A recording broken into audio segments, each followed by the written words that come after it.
de nombreux travaux d'entretien et de réparation de classe B nécessitent la dépose du moteur. Et peu importe qu'il s'agisse d'un moteur essence ou diesel. Imaginez maintenant la procédure de remplacement du démarreur. Cela ne semble rien de spécial ou de compliqué, mais il se trouve là-bas, de ce côté-là, au fond du compartiment moteur. En conséquence, vous devrez retirer le moteur. Si vous possédez un moteur diesel, veillez à faire attention à l'état des bougies de préchauffage car si elles sont défectueuses et qu'elles se coincent, alors ces travaux nécessiteront la dépose de la culasse. Les moteurs eux-mêmes ne causent pas de problème s'ils sont entretenus correctement et en temps opportun. Leur durée de vie peut facilement dépasser 300 000 km, donc si des problèmes surviennent, ce sera probablement avec l'électricité ou avec les accessoires. Eh bien, au moins, la suspension arrière Mercedes ne devrait pas poser de gros problèmes, mais en tout cas de l'ordre de 100 000 à 120 000 km. Assurez-vous de faire attention à ce que les conduites de frein soient intactes. La suspension avant n'est pas non plus compliquée. Ici, tout est primitif. L'avantage le plus important est qu'en principe tout est pliable ici. Tout peut être modifié individuellement, c'est-à-dire que si, par exemple, vous devez changer une rotule, il n'est pas nécessaire de changer l'ensemble levier. Le problème numéro 1 de la classe B est bien sûr le variateur et malheureusement, il n'y a pas d'alternative à cette transmission pour cette voiture de cette génération. Mais si l'on ne compte pas la transmission manuelle. Premièrement, cette box n'aime vraiment pas la conduite active, saccadée, à grande vitesse, et n'aime pas rouler constamment dans les embouteillages. Il est impératif de surveiller l'état de la courroie. Il faut surveiller l'état de l'huile. Mais la mécanique ici est pratiquement indestructible. Il est dommage que la classe de la voiture implique principalement une transmission automatique, donc trouver une classe B avec une boîte manuelle dans notre pays sera très problématique. La bonne nouvelle est que l'intérieur d'une classe B peut paraître presque comme neuf pendant longtemps, jusqu'à 100 000 km, surtout si cette voiture a été entretenue et soignée.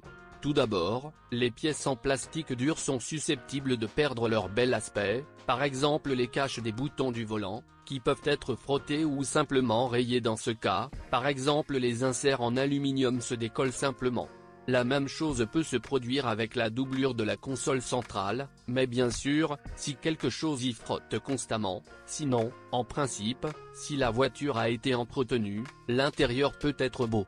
Mais même ici, il y avait un problème, le fait que la boîte à fusibles et la batterie sont également situées dans le plancher au pied du passager avant et qu'elles ne sont pas scellées, c'est un euphémisme, et tout irait bien si cette voiture a fonctionné, par exemple, en Italie ou en Allemagne où il fait chaud et sec, mais nous avons de la neige et de la pluie ici en Russie. La condensation d'humidité n'est donc clairement pas le meilleur endroit. Il est difficile de qualifier l'équipement de classe B de riche, c'est pourquoi il n'y a généralement pas de cloche et de sifflet électronique très sophistiqués ici. Si quelque chose pose problème, c'est encore une fois dû à un mauvais contact ou à une oxydation dans les connexions, par exemple, il y a des problèmes de climatisation, mais les causes du dysfonctionnement et comment les éliminer dépendent toujours des contacts. Curieusement, une attention particulière doit être portée à la carrosserie. La peinture elle-même semble de bonne qualité, mais le pré-traitement anti-corrosion de la carrosserie suscite de grosses plaintes. Ce qui est intéressant, c'est que l'entreprise elle-même a reconnu ce problème en 2008, mais n'a malheureusement rien fait pour le corriger jusqu'à la fin de la sortie de cette génération. Initialement, la technologie de traitement anti-corrosion des portes et du capot a été violée. Attention donc, la plupart des propriétaires de la classe B sont des représentants du beau sexe. D'où les statistiques évidentes, soit la voiture a été soignée et chérie, faisant toutes les opérations d'entretien nécessaires, soit, au contraire, ils n'ont pas payé aucune attention à l'état de la voiture. Cependant, étant donné que la voiture est initialement achetée par des personnes riches, les économies sur le service sont rares, mais si la classe parvient à être utilisée d'occasion après la période de garantie, il y a souvent une attitude négligente. Il est donc conseillé que la voiture que vous achetez ait toujours un seul propriétaire.